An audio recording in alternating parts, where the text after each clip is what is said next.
So this is the story of a girl named Moika who works as a sweeper in the police station. And one day, while doing all this, evidence of a murder case falls down.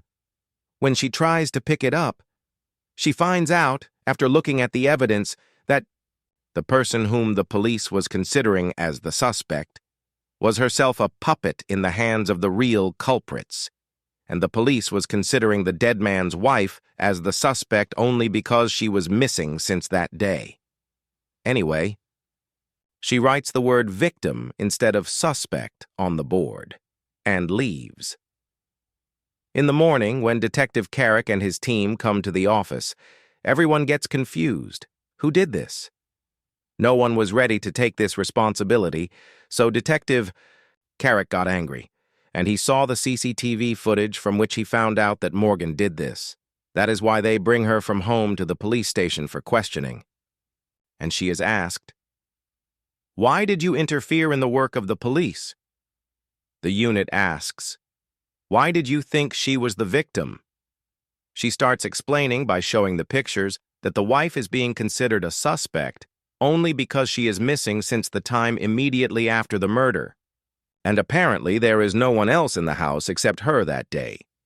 But seeing these pictures, it is clear that there was a third person in the room that day, and it is possible that the killer has kidnapped the wife also to divert the attention of the police, and it is also possible that her life is in danger too. They did not believe her. When an officer came and told them that a third person had also come to the house on the day of the murder. Before confirming this thing, Detective Karadec gets Morgan arrested for a day because he had interfered in the work of the police. Anyway, they got the CCTV footage outside the victim's house, from which they came to know about a girl who had come to the victim's house just 30 minutes before the murder. They call her and start investigating. And the girl flatly denies. She says she was at home the whole day on the day the murder happened. She did not even come to the victim's house. Detective Karadec and her entire team get very confused. And in the meantime, the time comes when Morgan was to be released from jail. Morgan takes a look at this CCTV footage and tells them this CCTV footage is fake. While leaving, she tells them that the date and timestamps here are wrong. Detective Karadec dismisses her words. But the lieutenant stops her for an explanation. She tells them, "The wind blowing in the footage is blowing from south to north. But in the fall season in the summer, the wind always blows from north to south. This means that the footage being shown is from many months ago. And to divert the attention of the police, this old footage has been changed with the footage of that day, with new timestamps and date. All her statements are researched, and all her statements turn out to be correct. Even all the detectives are surprised." As soon as she starts leaving the police station, the lieutenant stops her and asks, "How did you do all this?" So Martin says, "I have 160 IQ. That means my powers of thinking and observation are much more than a common man. And I have also seen a lot of documentaries, because of which I can analyze these things very easily. Well, in the next scene, it is shown that Detective Karadec meets the daughter of the dead victim. And the victim's daughter tells him a very strange thing. That a Ceramese woman had sent a letter to her mother, who has disappeared. That girl tells that by the time my mother read that letter, that girl had died." Detective Karadec was surprised, thinking, what was in that letter, and what could be its connection with this murder case? To know this, he now needed the letter, which he thought could be in the victim's wife's house, or in her office. He also tells the lieutenant about this letter. And now, seeing the case so complicated, the lieutenant requests Morgan to handle the case. First of all, he needed the letter, which could be in the missing wife's office. Detective Karadec goes to that office and requests the boss to search the letter in the office. But the boss refuses to search the office. Here in the office, Detective Karadec explains the whole case to Morgan and also all the timelines. And in all this, Morgan notices that the missing wife's sister is not taking interest in everything. Although she had a deep connection, the detectives also take her along to the girl's house for investigation. And here, Morgan notices that the girl is actually a biologist, and it is clear from her behavior that she is hiding something from the police. She also tells this to Karadec, but Karadec does not find anything suspicious here. Well, now to solve the case, it was necessary to have that letter. That is why Morgan sneaks into that office at night, without telling anyone, and steals the letter on the pretext of cleaning. When she brings it to Detective Karadec, the detective gets angry because Morgan could have been jailed once again due to stealing this letter. Morgan says, "Whatever happens will be seen. Now read this letter." Through this letter, they come to know that Brian, a very powerful man of the city, had been harassing a girl of high standing. Sarah wanted a case to be filed against him. That is why she wanted to take the help of the missing wife. But before she could do anything, Sarah dies. Now. Because Brian had also become a main suspect in this case, Detective Karadec calls him to the police station for investigation. Brian was clearly denying that he did not commit the murder because he was not present on the day the murder took place. Meanwhile, all the officers outside find out that Brian was in Fountain City on the day of the murder. Before the investigation progresses, the boss of the office, from where Morgan stole the letter, arrives to take legal action against Morgan. Due to this, Detective Karadec gets very angry, because he was already forbidding Morgan from such wrong things. And he had also told Morgan to return the letter. Due to all these blunders, the investigation was getting delayed, because of which Detective Karadec removes Morgan from the investigation. But due to his intelligence, the very next day he has to go to Morgan again and take help from him, because the detective was not able to understand Brian's link with the case. Brian was in Fontana on the day the murder took place, in the alley. Now thinking, Morgan tells that the murder did not actually happen on the day it is being shown. She says, "It is possible that the murder happened a few days ago, and later changes were made, and it was shown as if it happened just now." Detective Karadec asks in surprise, "How can you say all this with such a lot of noise?" To explain this, Morgan takes her to the victim's house, and there they see that the temperature of the house was very low. Because of this, the dead body did not rot there, and the bloodstains also remained as if they were new. Detective Karadec was still not able to understand. So Morgan said, "Look, the woman who is Lynette, the wife of the victim and is missing. Her sister does not come and talk about her case, and does not show any concern. When we go to her house, we see many fountain artifacts in her house, which means she has also recently gone to the city of Fountain. The twist is not that she went to Fountain, the twist is that she went to Fountain on the same dates on which Brian went to Fountain, and all the things here are showing that the murder happened on those dates. From all these things, it can be easily guessed that Brian was her boyfriend." When Brian came to know that Lynette was going to take Sarah's case, he brought her sister against Brian so that Lynette would back off. He must have threatened Lynette. And when Lynette's husband raised a gun to scare him, Brian was not afraid of him. Rather, he tried to snatch the gun, and in all this, Lynette's husband got shot. Now this case had become that of a murder. To hide all this, he first arrested Lynette, because Lynette's sister was a biologist. That is why he planned everything to save his brand. He lowered the temperature of the house so that the evidence would not look old. While going into the CCTV footage, an old footage was set with new timestamps, and they kidnapped Lynette from the same day, so that everyone would think Lynette had run away after killing her own husband. Now, looking at this place, Morgan guesses where these people must have kept Lynette at this time. And the interesting thing is that Her guess is correct. Soon these people reach Lynette and rescue her. The culprits are finally caught, and the case ends here. Everyone was surprised. Morgan had solved such a complicated case so easily. That is why the lieutenant also offers her the job of a detective. But she rejects, because this job takes a lot of time, and she had to give time to her family. Finally, we see her with her daughter, where she notices that her daughter has started hating her father, because she feels that her father has left her intentionally. However, her father disappeared somewhere 15 years ago, and no trace of him has been found till date. Morgan is deeply hurt by the fact that her daughter misunderstands her dad. She was wrong in understanding him. Morgan also wanted to find out what happened to her husband, so the next day she accepts the job offer from the lieutenant on the promise that he will help her in finding her husband. And here, the lieutenant also accepts her offer.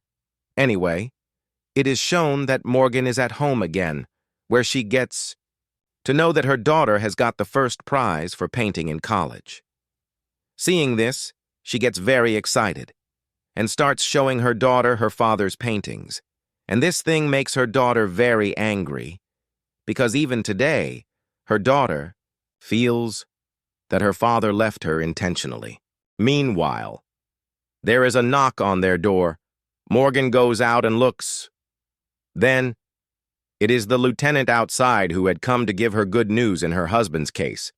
Her husband's car was found, which came to the police station 3 days after his disappearance. And diapers were also found in his car that day. It clearly meant he was bringing these diapers for his children. He had no intention of leaving his family. Hearing this, Morgan's eyes fill with tears. Anyway, days keep passing. Morgan continues her job as a detective. She helps in many murder cases, due to which the police soon catches the criminals. At the same time, the lieutenant herself was investigating Morgan's husband. And one day, she comes to know that 15 years ago, one of her own officers had arrested Morgan's husband. The reason? He had made a painting on a wall illegally, and criminals often lived inside that building. The lieutenant immediately tells this to Morgan and says, "I think your husband has done something due to which someone has taken him away, or he has disappeared, because the place where he made paintings is a place of criminals." Hearing this, Morgan shows her many pictures, in which there were very beautiful paintings made by her husband, and she says softly, "I don't think you are right about this." Anyway, months pass, and after months of hard work, Morgan finally gets her formal badge while working as a detective. She was very happy. To celebrate this, she went to the washroom and was taking her picture when, suddenly, a woman comes there crying. Morgan asks her, "What happened?" The woman, still crying, tells her that her 2 daughters are missing, and she has come to the police station to report them. Morgan gently tells her, "Don't worry. Both your daughters will be found." Detective Karadec and Morgan start investigating this matter.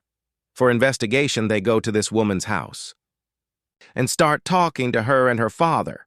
While talking, they come to know that this woman is divorced, and her ex-husband, who is an environmentalist, wanted the daughters to stay with him. He had also filed a case for legal custody many times, but he could not win. Now, they start investigating that man, and soon they come to know that the man had also applied for passports for both his daughters last month. It is possible that he has run away with his daughters. To know what was the truth, Detective Karadec and Morgan go to his house.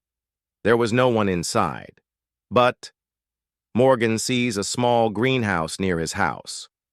Morgan notices that in this greenhouse, cucumbers and tomatoes have also been planted inside the same plant.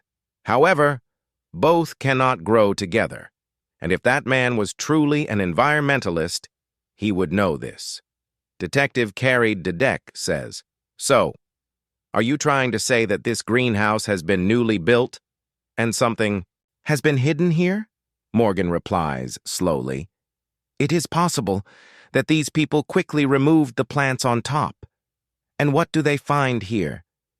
The body of the same man whom they were considering a suspect." That meant the man himself had become a victim. He was murdered. Now these people also understood, if someone has killed this man, then those two girls are also in some big danger. Well, the biggest thing was they had to inform the girl's mother about all this. So they go to her house and are shocked. They lived in a very big mansion. Even her dad had a personal driver. Detective Karadec starts talking to those people, while Morgan quietly starts talking to their maid in the same house. While talking, the maid nervously tells her that on the day the man was murdered, she saw the man's father-in-law coming from somewhere, looking very nervous. Now Morgan starts getting more suspicious. She inquires about the dead man from his neighborhood and gets his behavior report from the Child Bureau. The behavior report was written very negative, due to which the court did not give custody of his children to him. Morgan tells Detective Karadec, "The report written by social services and the report we are getting from his neighborhood and relatives are completely opposite, which clearly means that the social worker is also involved here. She knows something very big. They do research about that social worker, and they find out her name is Sarah. She also had red hair, about whom many people had said that she was seen roaming with that dead man again and again. They reach her house, and after looking around, Morgan immediately notices the woman does not earn much money because the regular things in her kitchen were very cheap. But despite that, some flour from Hawaii was kept in her kitchen. She was wearing luxury, slippers of a 5-star hotel, and there were many expensive bills on the dining table. From this, Morgan clearly guesses the father-in-law of the dead man, that is, the grandfather of those children, the old man, who was a very rich man, was bribing the social worker so that she would write a false report about that man. Now, since Morgan had spoken the truth right in front of her, Sarah does not lie anymore. She finally tells the truth. The old man had been bribing other people too, so that he could spread false things about the dead man. Sarah had no other connection with this case. Apart from this, that is why these people leave Sarah and go away, and the old man is arrested. Here the investigation of the servants at their house starts again, and the driver tells that the father-in-law had gone somewhere on the day the murder happened. That too without taking the driver along. Detective Karadec comes to the police station and starts investigating the old man, and the old man keeps denying that he did not commit the murder. So Detective Karadec says, "I am not saying that you have committed the murder. I am saying that you must have hired someone to kill that man, because your intentions in getting that man killed were something else. He knew about all your illegal businesses, and you did not like this thing about him. That man keeps denying it. But through the investigation going on from the other side, it is found out that in fact the old man had hired a man to kill his own son-in-law. These people also catch that man. But those two kidnapped girls are not found with that man. The day that man is caught, the mother of those girls also disappears from there, due to which all the detectives start putting her in the suspect list, thinking that maybe the woman herself has planned this to hide her father's bad deeds. Morgan was not able to believe their words. Morgan was clearly denying their words. But then an officer comes here and gives them the news that the woman has withdrawn a huge amount from the bank just a while ago. And this thing makes Morgan also suspicious that whether the mother herself has made her daughters disappear. Well, Morgan comes home today, and when she is watching the report of those girls in the news, she sees a very valuable artifact behind the picture of the children, which was a Buddha. And she remembers that when she went to visit that house, there was no artifact there. which means that someone had stolen that expensive artifact from their house. She immediately tells this to the detective that such artifacts were rarely found, and now they could go to the artifact shop and find out who sold that artifact. That person must have some connection with the murder. When they go there for investigation, they see that the children's mother was already there and had also come there to sell some other artifacts. Seeing this, Morgan is surprised and asks her, "What is the need to withdraw so much money from the bank and sell such artifacts?" Morgan asked in shock. So here the woman finally tells Morgan the truth. "Actually, I got a call from the kidnapper, and he demanded money. I needed cash. That's why I withdrew it.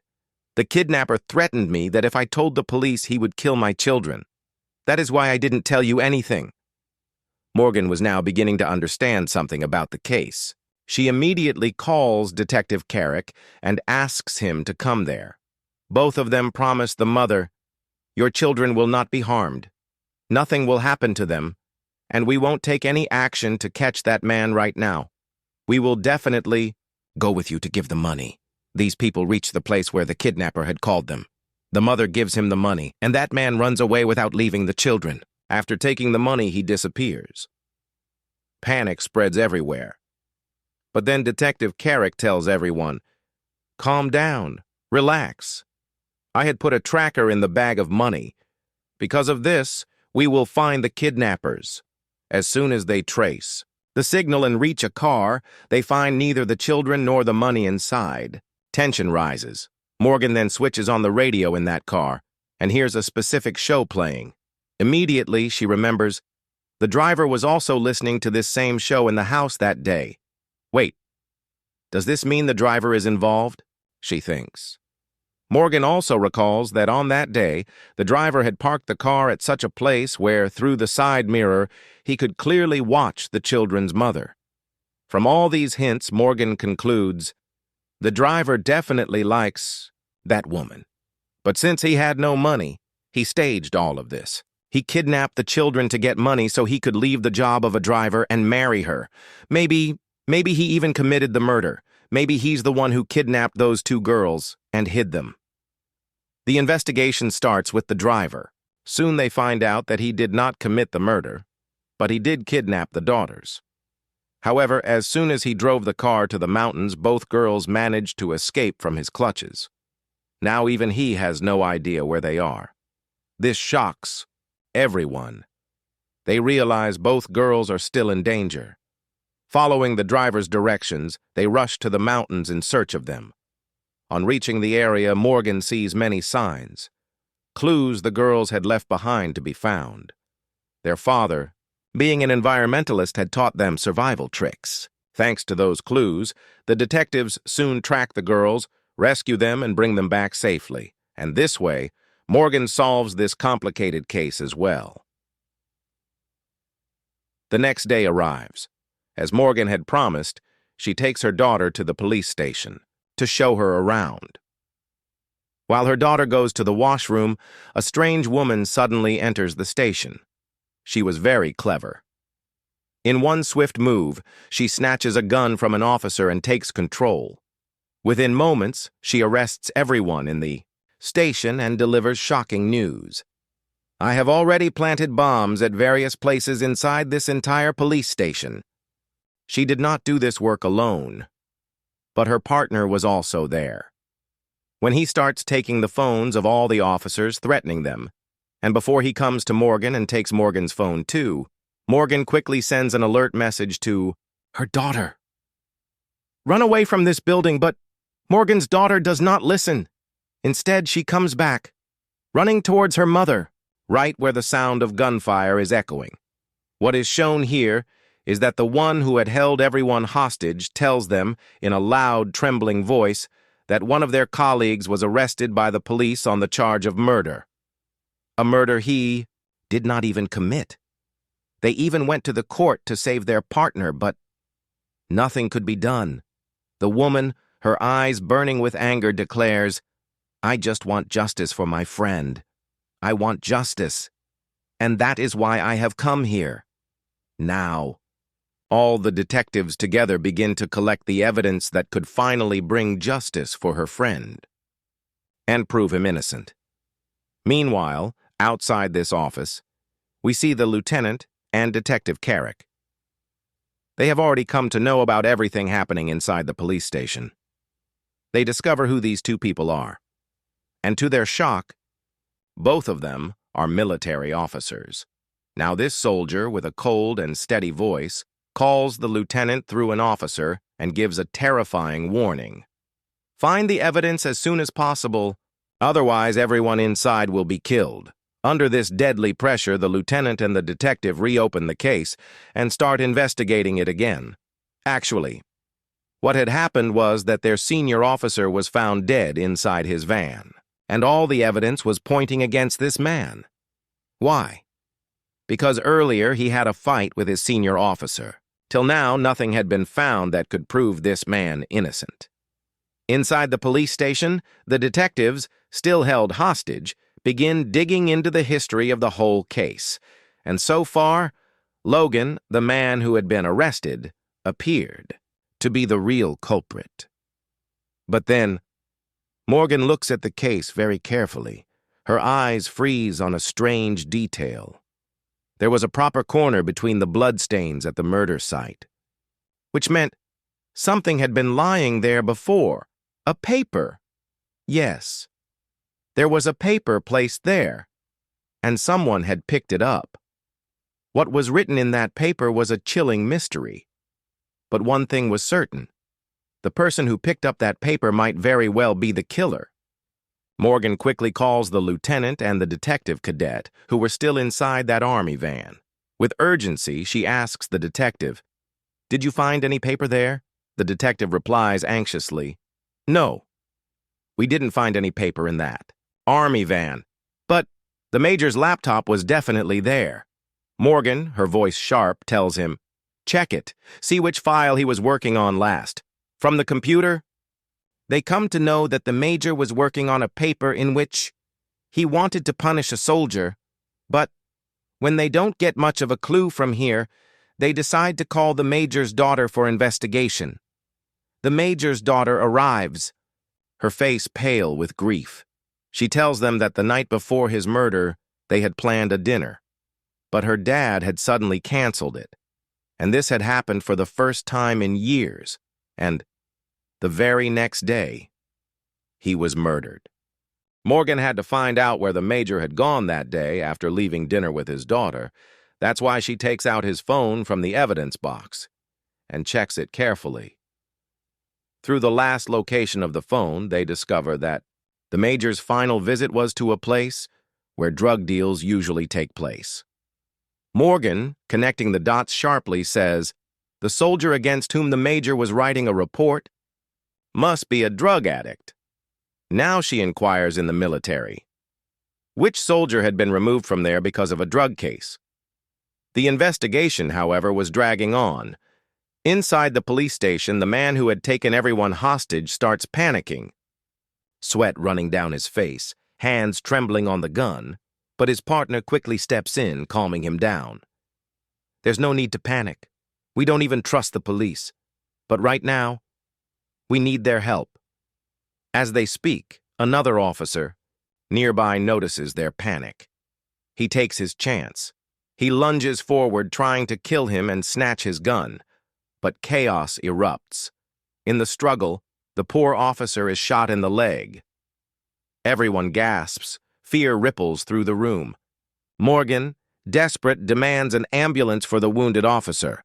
When they refuse to listen, Morgan changes her approach. Her voice softens, emotional, almost pleading. The girl who held us hostage, she is pregnant right now. And she was in a relationship with Logan, the same officer who is under arrest. She didn't betray anyone. She's carrying his child. Hearing this, her partner's face twists with anger. Betrayal stings his chest. He shouts, "So you lied to me? You betrayed me?" But the girl, her eyes filled with tears, cries out, "No, I didn't betray you. I just never told you that I'm pregnant. Logan is our friend, And right now, the only point is, we have to get him released. The emotional storm leaves, them shaken. Seeing this opening, Morgan presses again, her voice urgent. Please, give the officer medical help. He's bleeding. Don't punish him for nothing. Finally, they agree. The ambulance is called. The officer, badly injured, is taken away, accompanied by Morgan's daughter, back inside. Silence falls, and the investigation begins again. From the evidence, they finally learn about a man, the one the major had last met. They discover this from a CCTV footage, but when they play the footage, their hope shatters. The video is too blurred. The man's face is unrecognizable, and so they still cannot tell who this man was or whether he might actually be the killer. As the investigation kept getting delayed, the man inside grew even more panicked. His hands shook, his voice trembled, and she kept explaining to him again and again, there's no need to panic. Meanwhile, Morgan was buried in the old investigation files. Carefully flipping through the pages, her eyes widened. She discovered that the Major had bought a tracking device just days before his death. Major definitely wanted to track someone. Morgan immediately takes out the Major's phone to check who that someone was. The tracker shows the person being followed had last gone inside the drug dealership. With a steady voice but shocking news, Morgan turns to the police. The person who killed the Major doesn't even know that the Major put a tracker on him. And through this, we can reach him. Until now, all evidence pointed to one thing. The man the Major was tracking was the same one who killed him. The Major's last known location was the drug dealership. That man's last location was the same. And then, the Major was found dead. The tracker even showed that the same man had come in the Major's army van late at night. Following this clue, the tracker finally reveals the killer's exact location. Detective Karadec wastes no time. He immediately rushes to the spot and arrests him. The case was almost solved. But inside, panic struck again. The man who had taken the police station hostage now grew terrified. Fear of his own arrest made him desperate. In a sudden frenzy, he knocks his partner unconscious and threatens everyone. "I'll blow all of you up with a bomb." The room froze. Hearts raced. But Morgan, calm and sharp, steps forward. Her voice cuts through the tension. "Stop lying. I know there is no bomb. When you entered, no security dog barked. If there had been any such device, the dogs would have sensed it instantly." Her words strike hard. And then, the girl who had fainted earlier regains consciousness. With weak but clear words, she admits, "The bomb story. It was all a lie. I was the one who said it." The truth shatters his bluff. The captors are arrested. Relief floods the room as the officers, once hostages, are finally freed. Outside, Morgan's first instinct is to run to her daughter. They embrace tightly.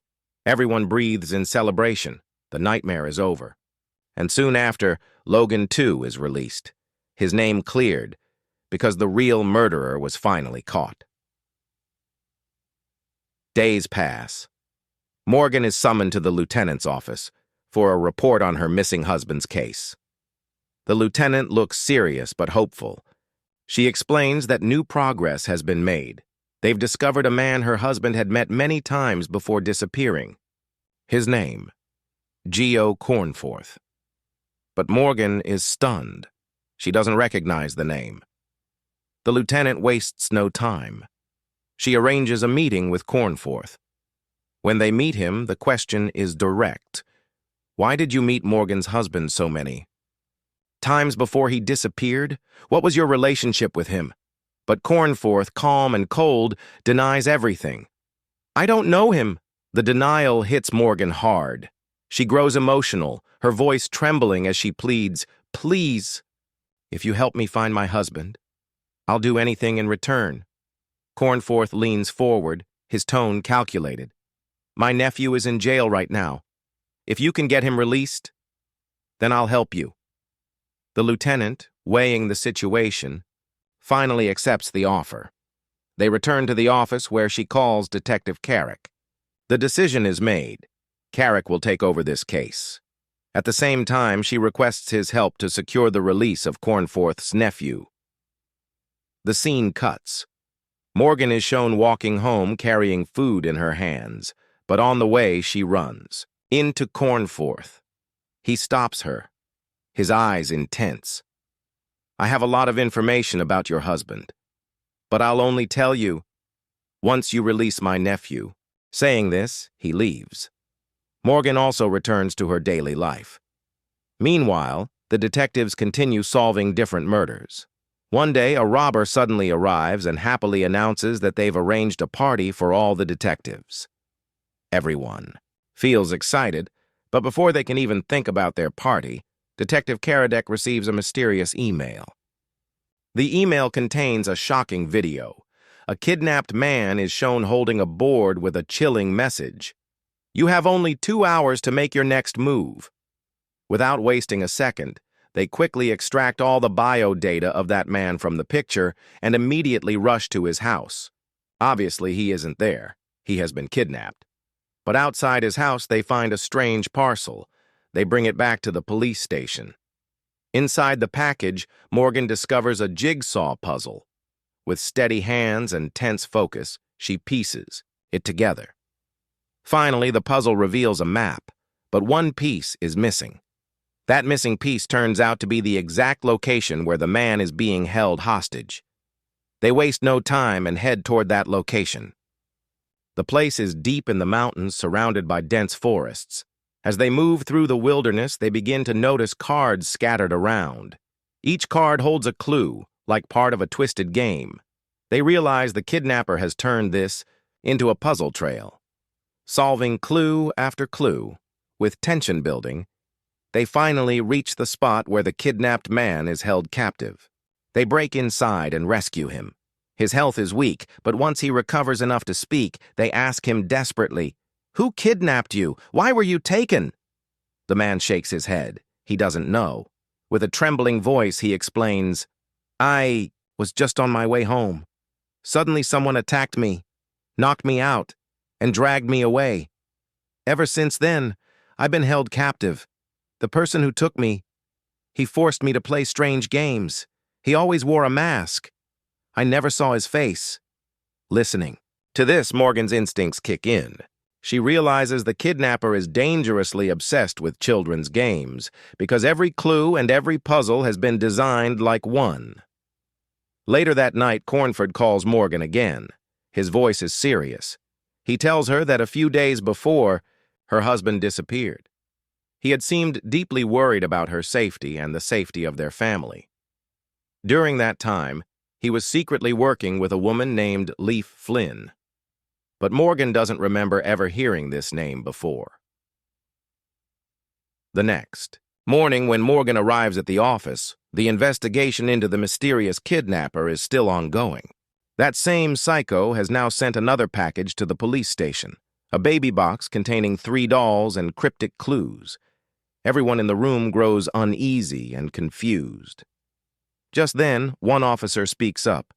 His face turns pale as he says, "I know this man, the kidnapper. He was part of a therapy group I attended. It's a support group for people whose loved ones have abandoned them." Butin, taking charge, instructs that officer to attend the therapy session and quietly gather more information about the suspect. Meanwhile, she assigns Morgan the duty of finding out why the kidnapper sent those dolls.